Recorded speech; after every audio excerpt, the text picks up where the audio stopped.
Deputy commissioner ڈیرہ کی زیر صدارت رواں استعداد پولیو مہم کی کارکردگی سے متعلق اجلاس کا انعقاد۔ ہمت ڈڈا کے قریب 2 گروپوں کے مابین فائرنگ، 1 شخص جاں بحق 2 زخمی۔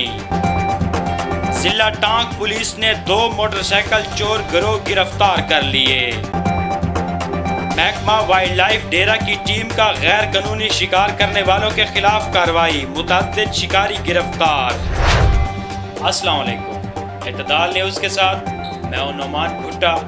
ہیڈ لائن آپ نے ملاحظہ کی ہے، بڑھتے ہیں خبروں کی تفصیل کی جانب۔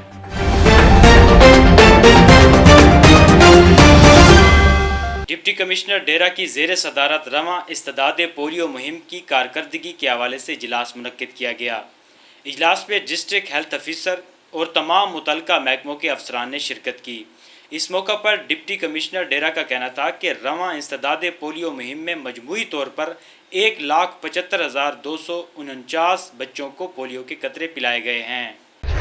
ڈیرہ اسماعیل خان کے علاقہ ہمت ڈڈا کے قریب 2 گروپوں کے مابین فائرنگ کے تبادلے کے نتیجے میں 1 شخص جاں بحق 2 افراد شدید زخمی ہو گئے۔ ریسکیو کی میڈیکل ٹیم نے زخمیوں کو ابتدائی طبی امداد مہیا کر کے ہسپتال منتقل کر دیا۔ پولیس کے مطابق وقوعہ ذاتی دشمنی کا شاخسانہ لگتا ہے۔ مزید مقدمات درج کر کے تفتیش شروع کر دی گئی ہے۔ ضلع ٹانک پولیس نے کارروائی کرتے ہوئے 2 موٹر سائیکل چور گروہ گرفتار کر لیے، جن کے قبضہ سے 6 عدد چوری شدہ موٹر سائیکل برآمد کر لیے۔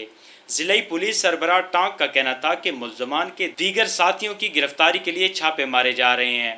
تمام ملزمان کا تعلق ضلع ٹانک اور مضافات سے ہے۔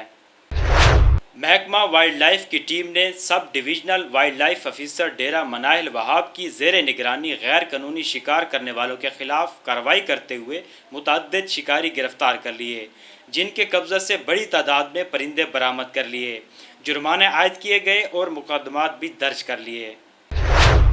یہ تھی آج کی اہم خبریں۔ مزید 24 گھنٹے دنیا بھر اور علاقائی خبروں کے لیے دیکھتے رہیے www.اعتدال.com.pk۔